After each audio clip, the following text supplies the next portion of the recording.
name 62, Tri Kukudhama. Whoever heard that name before of Vishnu?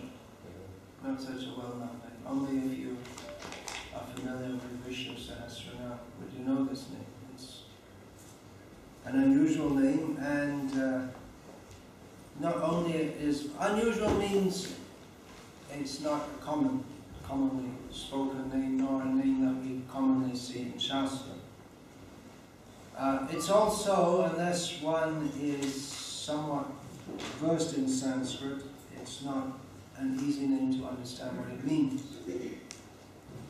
Just like there are names like, just before this is Isha, so we can understand that. Isha means the control. Before that, Pavitra also. So these are easy names to understand, you know, even in the Indian language. So this is an unusual name. There are 3 words in it.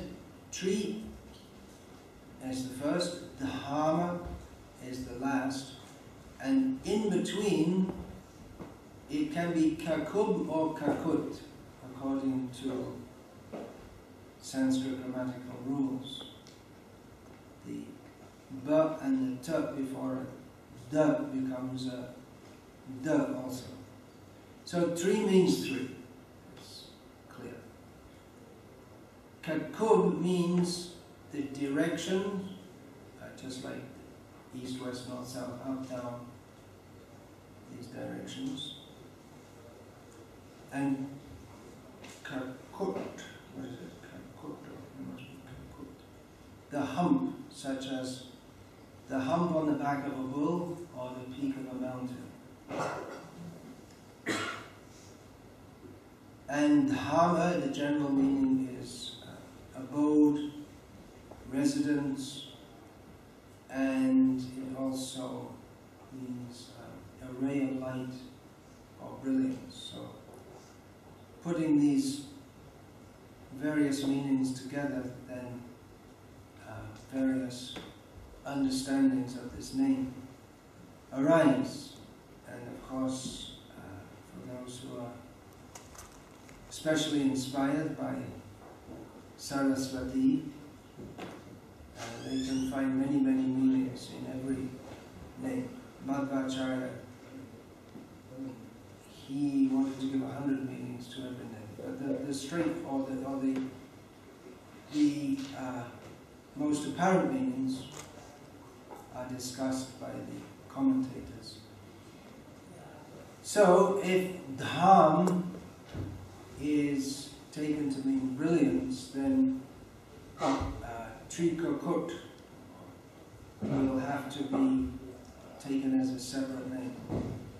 So, according to the Parashar Bhattara, the Sri Vaishnava Sampradaya, he takes Trikakut to mean Varahadev, the form of the Lord, as a boar who appeared with 3 horns.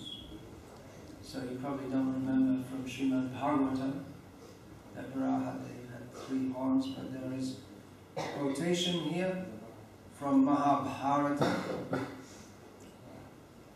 with exactly these words: Tri Kukudaha Tataiva asam Tri Kukudo Varaham Rupam Astitaha Tri Kukutena Vikata Shairasya Pramapanat, in which Bhagavan states that I assumed the form of a boar with 3 horns, so I became known as Trikakut. So that's the story. With that form I killed the demon. So that's the directly taking from Shastra, this name Trikakut. However, generally the name Trikakudhama is taken as one name, because you can split the verse can be the words can be extracted separately. So you can either have Trikakudhama as one name or Trikakut as one name and Dhama as another. But generally the commentators, they take the 2 names, actually 3 words together as one name.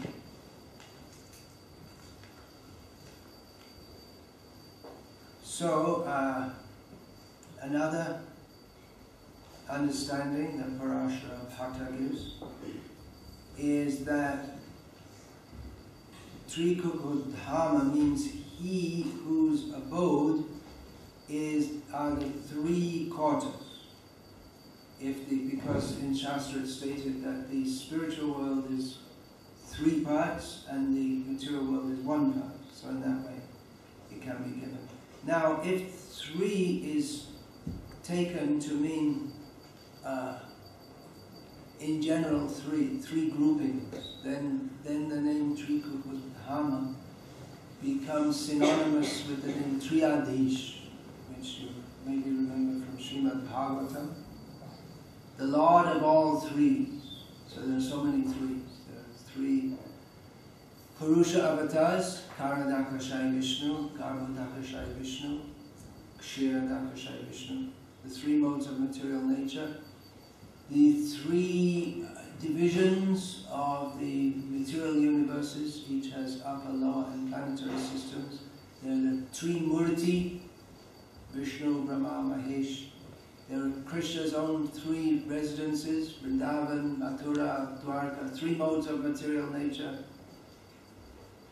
Krishna's 3 principal Shaktis, Vishnu's, Sri, Bhu and Nila.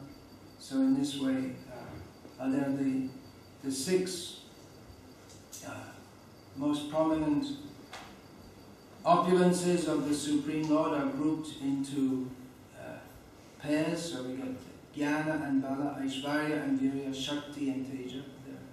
They're put together. So in this way, the Lord of all threes, they're the 3 states of consciousness. Jagrata, Swapna, Shushupti. Waking, dreaming, and deeply asleep. So these are various meanings of the name Trikukudhama. So name 63. Pavitram. Pavitra means purity. So Krishna is purity. Pavitram Paramam. In Bhagavad Gita, Arjuna addresses Krishna. Pavitram Paramam Bhava. You are the supreme, pure. Another name which pertains to this in Srimad Bhagavatam, Amogha Lila, whose pastimes are without any taint. They are completely pure. Now this is an important point to understand, because commonly Krishna is accused of being impure. And especially Christians in proselytizing in India, they want to point out that our Jesus is very good and your Krishna is very bad. So better have Jesus as God. And even followers of Ram, some of them, they're not really followers of Ram. Well, those with an incomplete understanding, they say our Ram is very good, but your Krishna is not very good. Our Ram is very moral, your Krishna is immoral. But of course Rama also gets accused in various ways by various foolish rascals. So, how is Krishna pure? How can we understand that Krishna is pure when he associates with others' wives? He's known as a thief. He's known as a coward, running away from the battle. He's known as a killer. He kills even his own relatives, in the case of Kamsa. But for all these activities, he is glorified. And by glorifying these pastimes, oneself becomes pure. Krishna is the supreme pure. That he is inherently pure. Why is that? because he has no ill intent toward anyone. He only wishes good for everyone. So everything he does is good. It may be taken as bad by persons who have the wrong intention to enjoy this world separately from Krishna. So for them it seems very bad that Krishna induces Yudhishthira to lie, because after all Duryodhana wasn't so bad, and Rama, he could have just picked himself up another girlfriend. Why did he go to all the trouble of going down to the south and attacking our Dravidian Ravana, who was actually a good, wasn't such a very nice guy, Rama spoiled the whole party. They're having a nice party on Lanka, and Rama came and messed it all up. So in this way they will criticize, because materialistic people, demons, they want to enjoy this world separately from Krishna, and they criticize Krishna and Rama for disturbing their plans. But actually such persons are impure, even though they may claim to be well-wishers of others. The very nature of consciousness that is not pure Krishna consciousness is that it is fully imbued with the exploitive tendency. The natural constitutional position of the jiva is to serve Krishna and to love Krishna. The opposite of that is the tendency to enjoy this world separately from Krishna. Atindriya priti vancha tare valekam krishnendriya priti ichha hare premana. The desire to enjoy separately from Krishna is called kama, or material lust. And the desire to satisfy Krishna's senses, not one's own senses, that is called prema, or pure love. Now in karma, if one is not wanting to serve Krishna, then there must be material desire, because the living being is by nature sentient, desireful. So when one desires to enjoy separately from Krishna, then there comes karma, material desire, from karma comes krodha, lobha, moha, mada, matsarya, and all other bad qualities. From lust comes anger, greed, pride, illusion, envy, and all other bad qualities. So these are all impure, harm-producing. Even though certain demons, they may speak of human rights, welfare activities, but because their desire is to enjoy this material world, their attempts to do so, even in cooperation with others, is necessarily incomplete at best, and certainly faulty also. So we see in the modern world still most of the people who profess human rights, they never even think about animal rights. That so many millions or billions, literally billions of animals are killed every year. And even those who are ecologically hip and vegetarians, if they don't recognize Krishna, then they cannot be free of the exploitive tendency. Even they want to heal the earth, or they have the idea of ecologically friendly exploitation of the earth. They call it green fuel. Well, it's not really green, but it just pollutes less than other. Or they have these windmills. But the windmills and the appliances that they are set up to run all require factories and mines, and so they're all harming the earth. And even if one lives very simply without directly harming the earth, if one is not living for the sake of Krishna, then the earth is not pleased, and by the unavoidable principle of this material world, jivo jivasya jivanam, one jiva lives on the life of another, then exploitation is unavoidable. So sattva gun, where one lives very simply, that is desirable. But without Krishna consciousness, nothing is fully pure. Only Krishna is fully pure. By coming in contact with Krishna, one becomes free of base desires. So from this we can understand that Krishna is pure. And also, in so many ways, philosophically, we can understand Krishna is accused of dancing with others' wives, but actually those gopis, they are Krishna's internal pleasure points. And actually everything belongs to Krishna.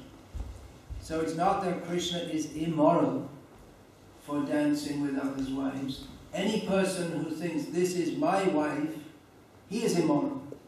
Because everyone and everything belongs to Krishna. So being married is certainly better than just having a girlfriend.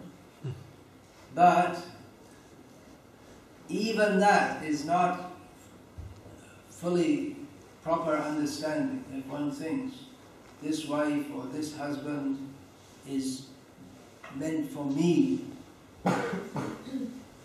everything should be understood. Everything and everyone should be understood as Krishna's. So any deviation, even from that understanding, that is impure and leads to the exploitive tendency.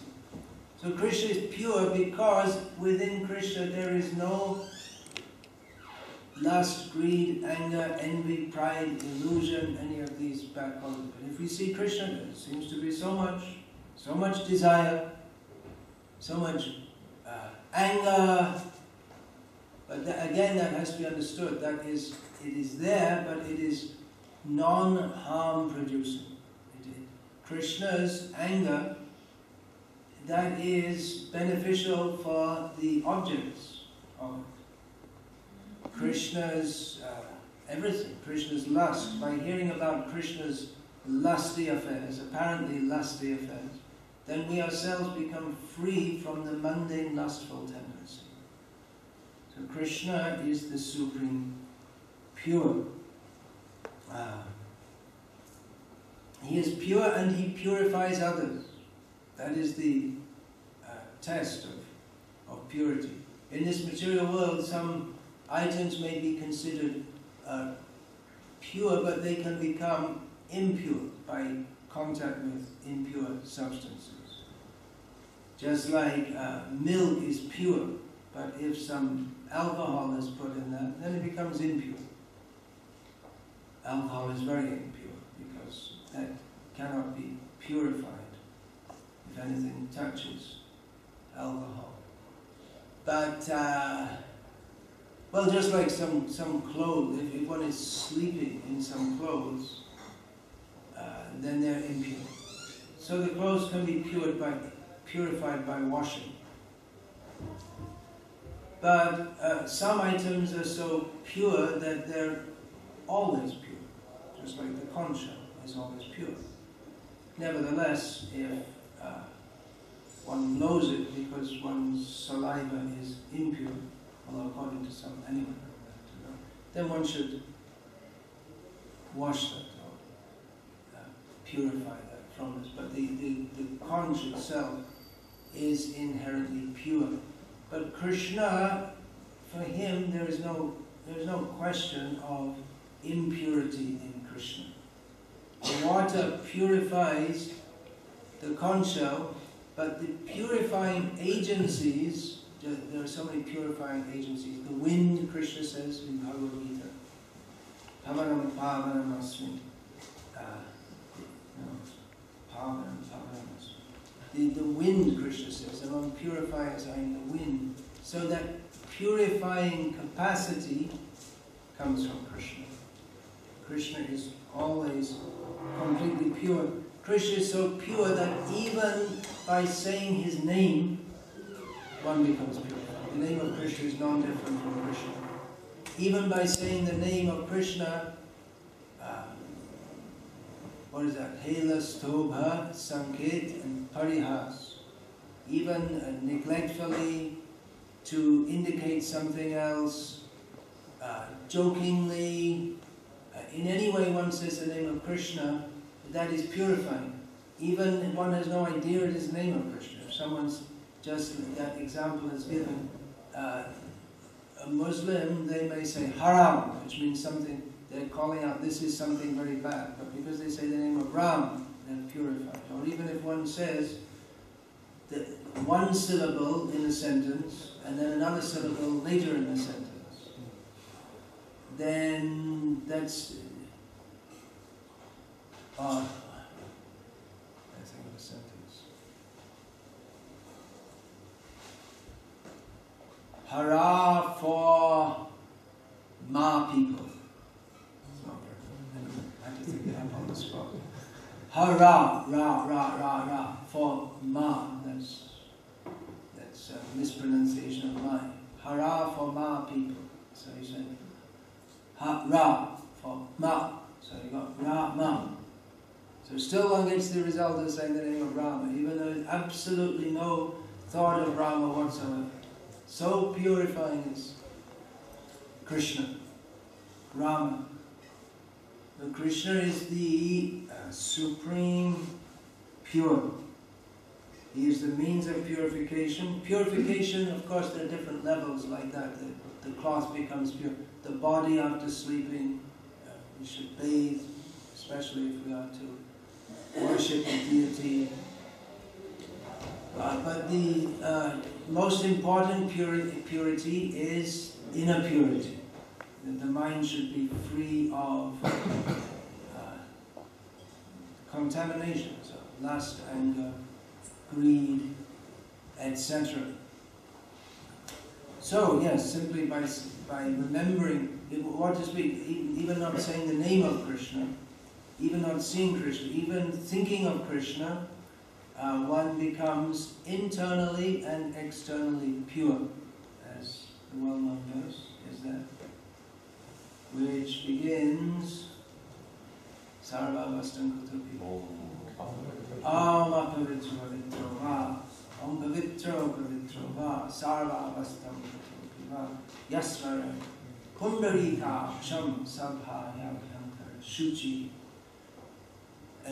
Whether one is from a conventional perspective pure or impure, if one remembers the lotus-eyed personality of Godhead, then in all respects he is externally and internally pure.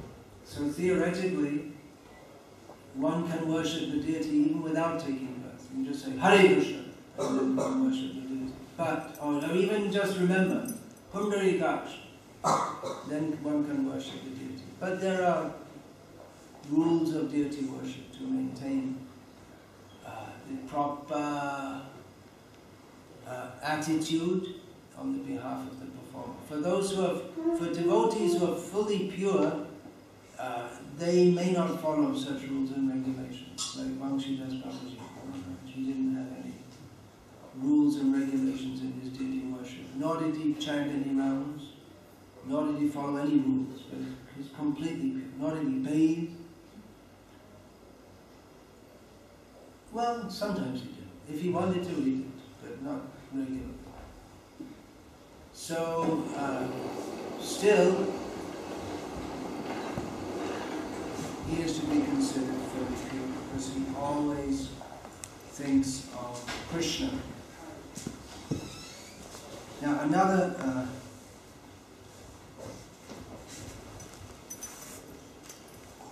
examples are there. Ajamil, just by chanting the name of Narayana, was purified.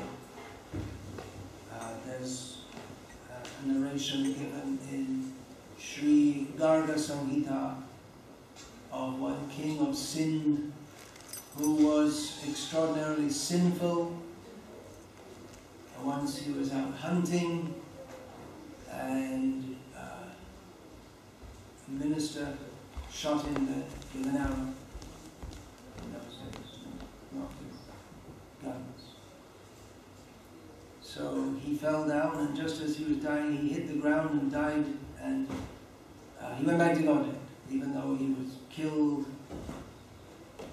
There's a whole list of his sins, which nowadays might seem just like an ordinary person having a good time on Saturday night, but is actually sinful.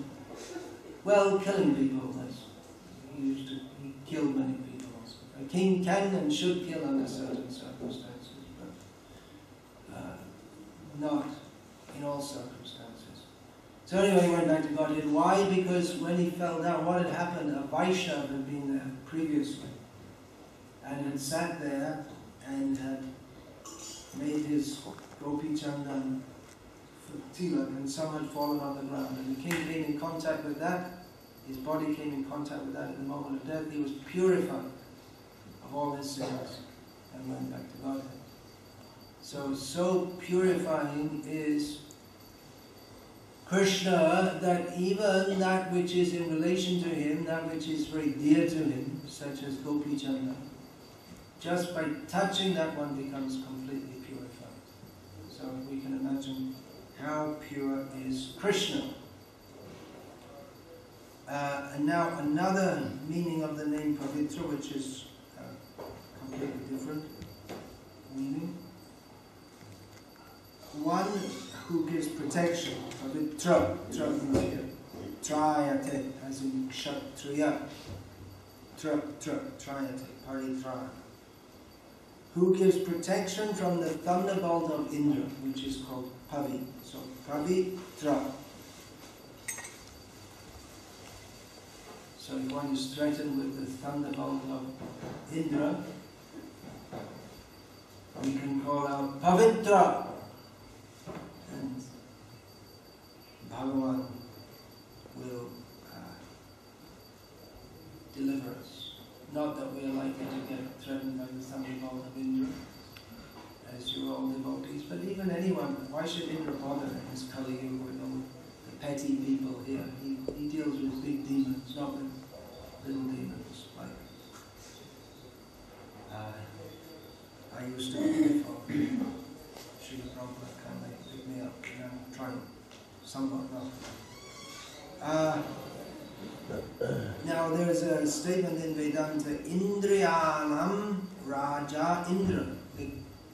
The king of the senses is Indra. So in this sense, one who delivers one from the thunderbolt of Indra, that means this is interpreted that the mind, which is just dangerous for destroying all our attempts at advancement in Krishna consciousness. So Vishnu very kindly protects us against that, and therefore he's known as Pavitram. Then name 64, Mangalam Param.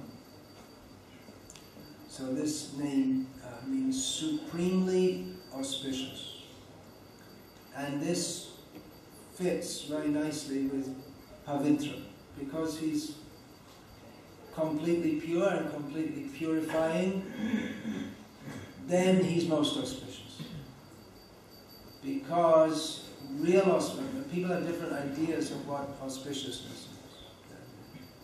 We'll see on the outside the shops in North India, they'll have written Shubh Labh.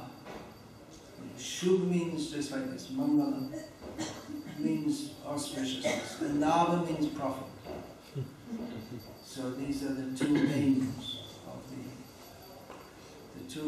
of the Vaishya, to lead, to have auspiciousness, which is generally, and to have money, to profit. These are things that are interesting. So auspiciousness is generally considered that we'll have a happy home life.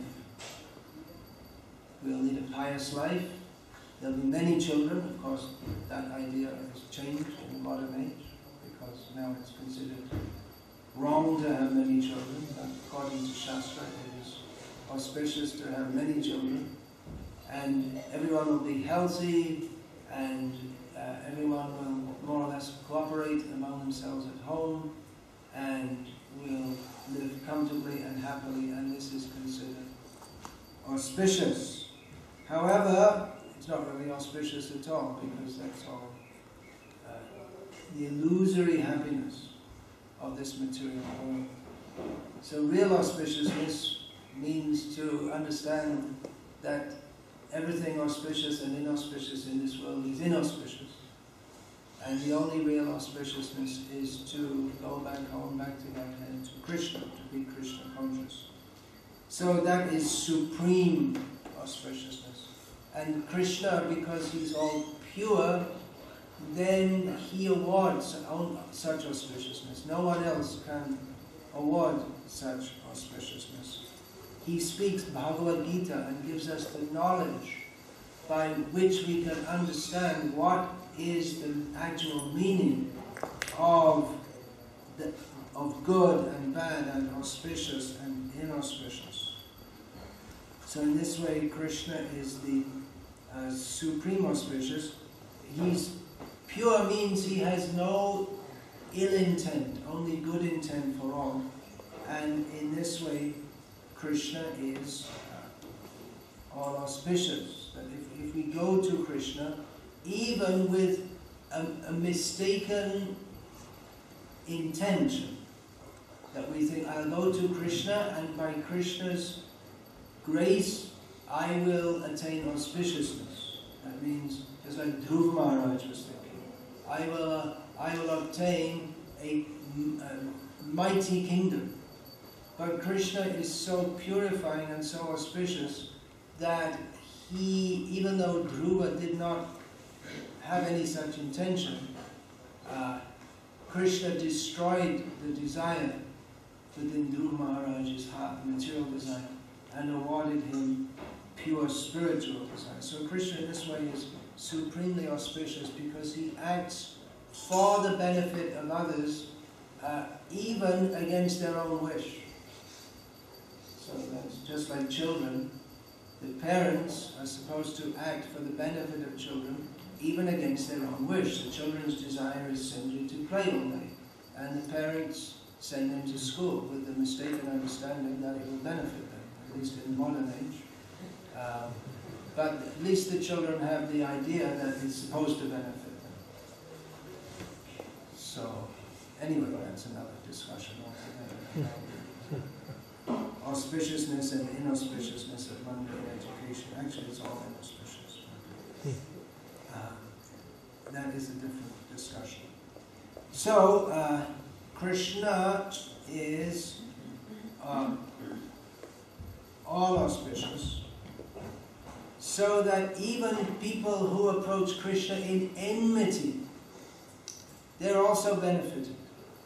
People who approach Krishna for whatever reason, akamo sarva kamo va, moksha kama, udara dhi, tivrena, bhakti yogena, nijita, purushambara.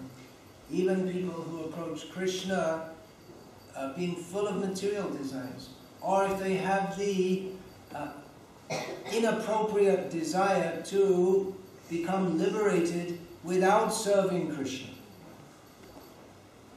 Still, if they approach Krishna for the sake of doing so, Krishna benefits them. And if they worship him with intense devotion, that's an important point to understand. That verse is often quoted by somewhat devotees or so-called devotees who think that it's okay to go on with a life of sense gratification and chant Hare Krishna sometimes when you want to, quoting Sarva Kap, you can have all the parts. The verse also says, Tivrena Bhakti Yoga. One has to perform Bhakti Yoga with intensity, not with laxity. So the idea that we shall perform Bhakti however we like, as much or more likely as little as we like, whenever we like, which isn't too often, and Haribol. That is not supported by this verse, although some people try to propound that. And another understanding is that even if people approach Krishna with mundane desires, Krishna also fulfills that. He may fulfill that. So all kinds, whatever one considers as auspicious, Krishna, one can approach Krishna. And whatever desire we want, if we have material desires, even then it's better to approach Krishna than any demigod. Because Krishna is the one who ultimately awards fulfillment of boons. As he states in Bhagavad Gita, people approach demigods for fulfillment of boons, but the actual awarder is Krishna, and the demigods are simply agents in doing so. Hare Krishna. Any question about this, please? Hare Krishna. Thank you for the class. Thank you for your inspiring kirtan, which I came to just at the end. Thank you. We need more of that, lots more, all over the world. Blast away all the impurities. Yeah. In the context of what you said, I was reading yesterday in Srimad Bhagavatam, 2nd canto, and there was a statement that Brahma makes to Narada, and Srila Prabhupada reconfirms that in the purport. However, I still couldn't fully understand, so I would like to your help on that. Okay, but often it's best to bring the actual statement of Prabhupada. I guess I could get it out. It's the, I think it was 23rd verse or something like that. Okay. But it's often best to get the exact quote, because often in paraphrasing it's misunderstood. Anyway, please go ahead. I think you'll be able to help me. Excuse me, is this in relation with the class? Yes, it is. Okay. Yeah. It is because Maharaj was discussing the point of Krishna being pure. Yeah. So Prabhupada is stating there that the difference between the jiva and Krishna is that the jiva tends to be attracted to the material energy, but Krishna does not get attracted to it. The difference between the jiva and Krishna is that the jiva tends to get attracted to the material energy, but Krishna doesn't. Now, my question is, if Krishna is Ishvara, the Supreme Controller, doesn't he control also the material energy, and doesn't this constitute an attraction to it? Krishna is also the controller of the material energy, and doesn't that constitute an attraction toward it? Well, in one sense you could say that Krishna is attracted, but the standard example of the material world is like a prison house. So the king, let's say a king, makes it easier. He may have a prison house in his state, and that is necessary, but it's not like he's blissed out about the prison house. It's something that has to be there, but it's not that when he goes to sleep at night, he thinks, oh, what a wonderful prison. He's not blissed out about it. But in another sense, yeah, you can say Krishna is attracted to the material world. Otherwise, why would he come here? But he's attracted to benefit those within it. So his attraction is not, even if we say Krishna is attracted to this material world, he's not attracted in a material way. The jivas are attracted to enjoy it, and Krishna is attracted by compassion to deliver the jivas from their foolishness.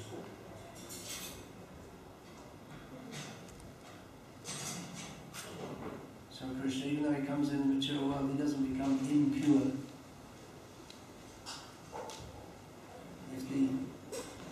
king visits the prison, then they wouldn't report in the next day that in the newspaper they announced the queen here. Although sitting right here, Srila Prabhupada said there shouldn't be a queen, there should be a king. He didn't like the idea of there being a queen. So it wouldn't be reported that, well, the queen was in the prison as if she's a prisoner. It's understood. She goes there out of her good nature or whatever. I don't think she goes to prison. I don't know where she goes. I don't know that much up on the queen's movements. But it's also part of her kingdom, and she can go to inspect the conditions, try to encourage the prisoners to behave as good citizens and merit their release.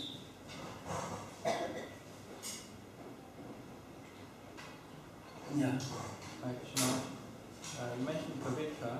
Can you say something about the Nishinga Pavitra, the benefit of Pavitra. Pavitra also refers to a thread, sacred thread. Yagya Pavitra is one of the names for what in English has come to be known as a Brahmin's thread.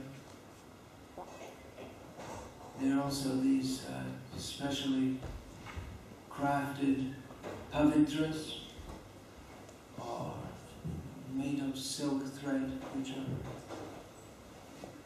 within ISKCON. We mostly know them as being offered through Shiva in Mayapur, but can be offered to any Vishnu form. So yeah, the same thing. They're pavitra, they're pure, because they are offered to Krishna. Anything, prasada, food offered to Krishna, it's all pure. But that thread in particular is called pavitra. Maharaj, first of all, thank you very much for excellent pravachan.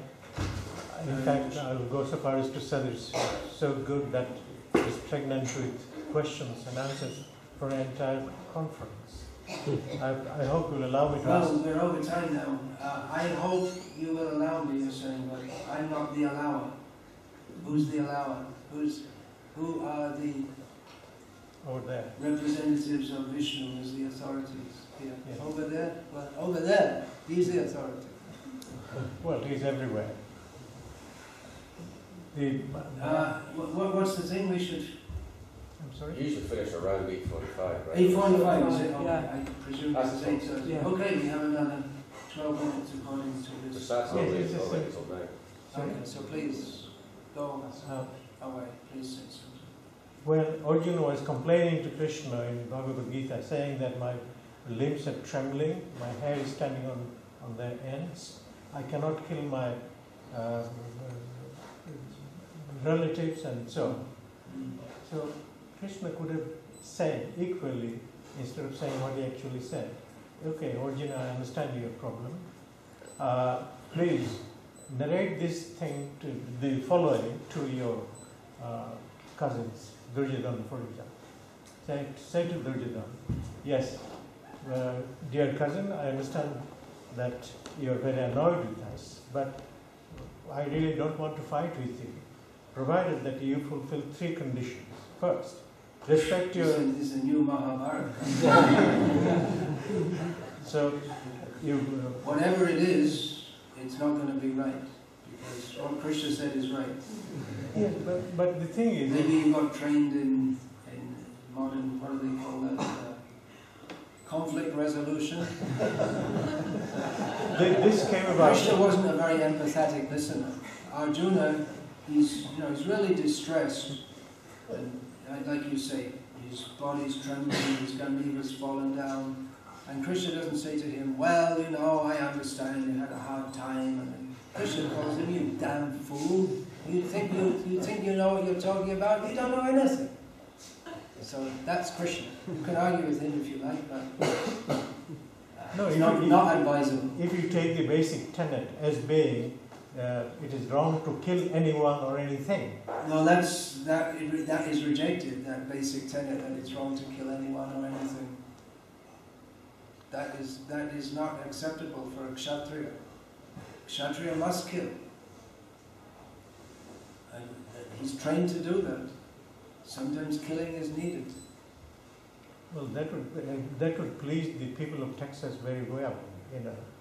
W. Bush, for Maybe example. if they misinterpret, but just like, it's an easy thing to understand. You can understand it very well. You're an intelligent person. No, I'm That, not. all right, well, if you're not, how did you become more So, I mean, intelligent? he could have easily It's an told- easy thing to understand. Just like if we're all sitting here peacefully. But I give an example. I gave this example the other day. I just arrived in Los Angeles a few years ago.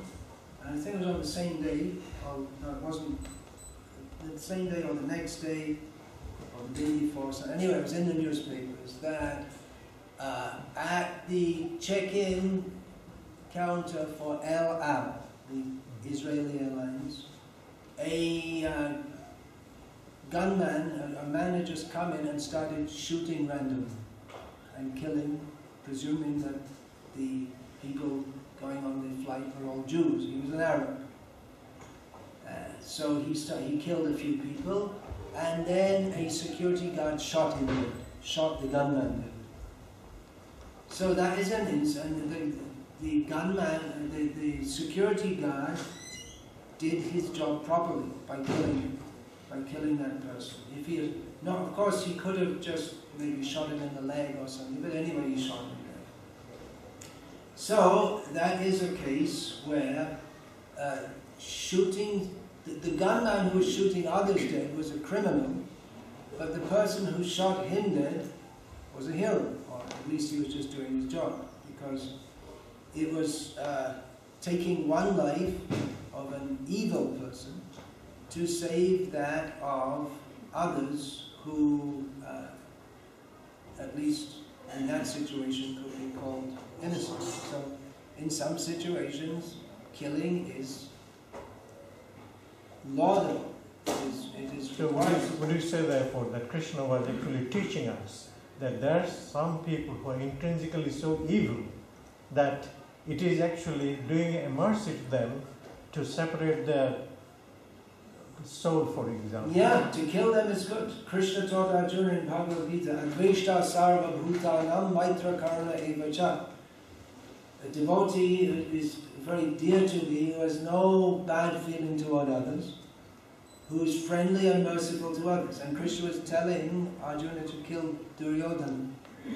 So Krishna was asking Arjuna to exhibit his non-envy, his kindness and friendliness to Duryodhana. Of course, Arjuna didn't personally kill him, but he killed many others.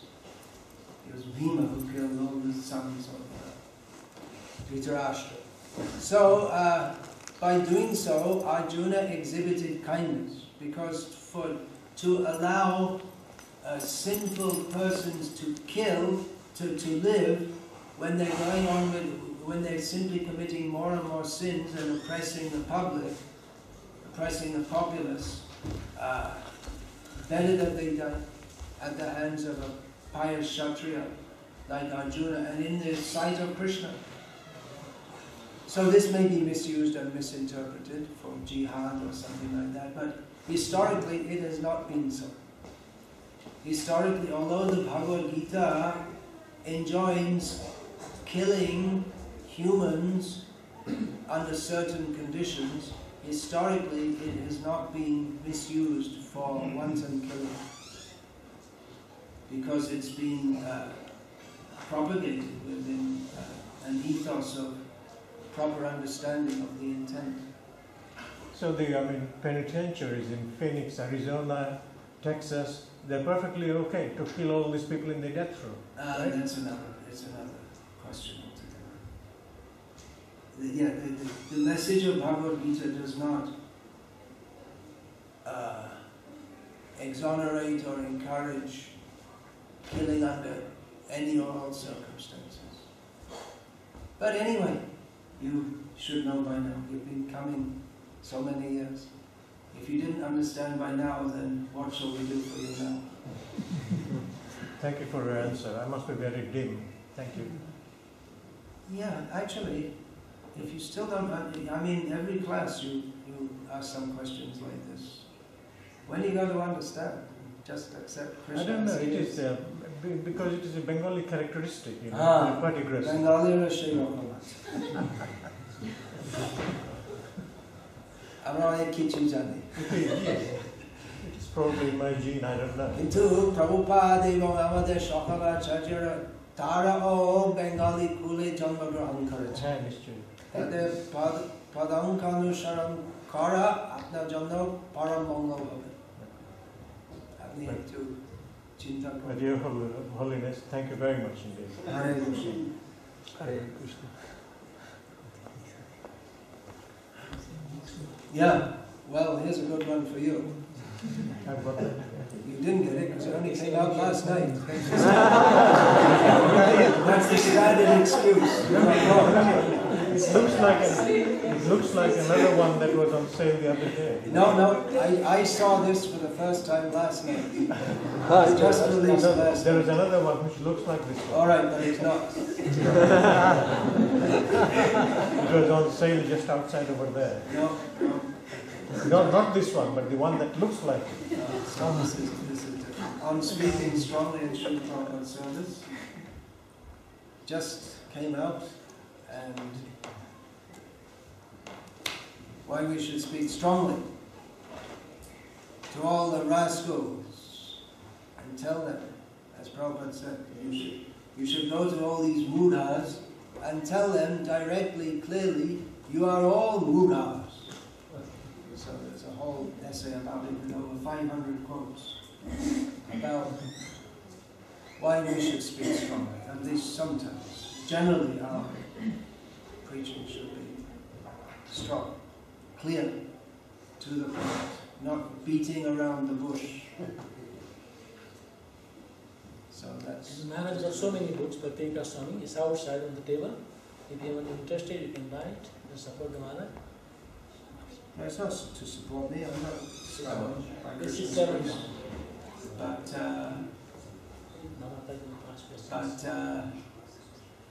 you want to distribute this book. Question? You mentioned about for those they got a lot of charity or marriage that they do not come to the point know about Krishna that is useless. I couldn't understand. You mentioned that for those who people who do not know about Krishna. People are good but who don't worship Krishna. Yeah, then my question is that for many some of the devotees they worship Krishna but they reject a lot of reject other living entities or reject or that is about devotee. But for some of the persons who are very genuinely care for other living entities but they do not come to the point of Krishna because Krishna said that if you only worship him and then you do not care about other devotee or living entities like reject him also. So who is more dear to Krishna? Who is more dear to Krishna? The devotee who doesn't care for others is mentioned by Krishna as a neophyte devotee, Acharya Puja Srashan. Natad Bhakti Chanishu Sabhakta Prakriti. The devotee, Krishna says, is still on the mundane platform. If he worships Krishna with great faith, but he doesn't care for other devotees or for other living beings. So he's not a very advanced devotee. On the other hand, there may be people who care for others, but who don't care for Krishna. They care for others by giving them chicken soup for the soul, and collect blankets and distribute them to the people. So who is better? Well, devotees are in a better position. Even a neophyte devotee who is approaching Krishna is in a better position than one who, from the mundane point of view, is good, but has no interest in serving Krishna. Srila Bhaktivedanta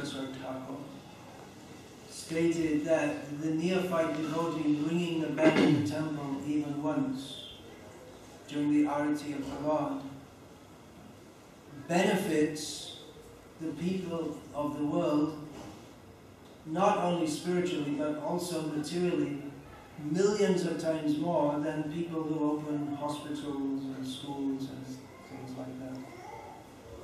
Because opening hospitals and schools and so on is of no ultimate benefit to anyone. One's material position may improve, but one remains within the cycle of birth and death.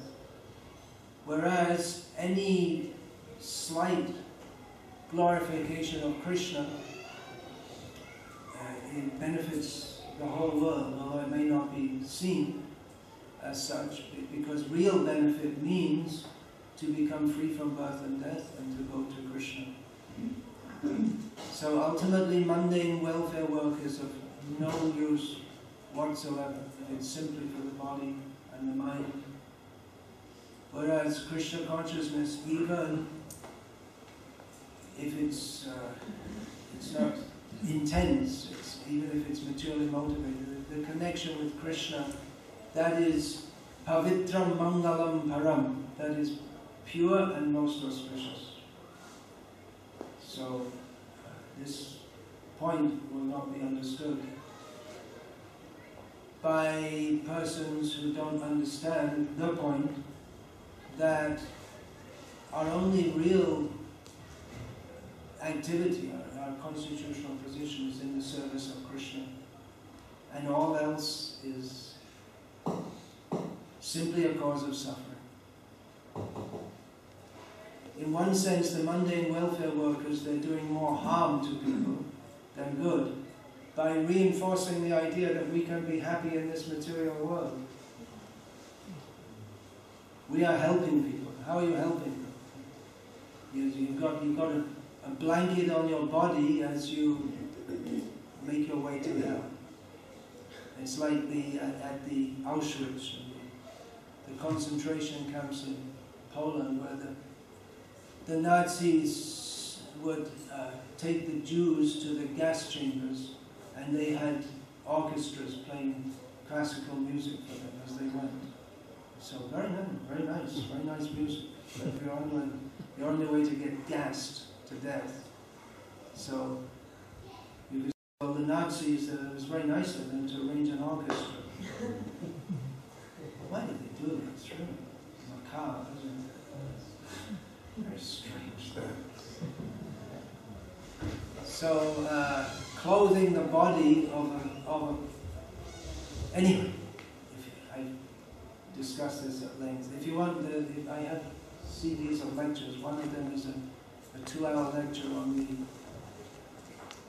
the common misunderstanding of Mother Teresa as being a great saintly person. So if you want, you can listen to that.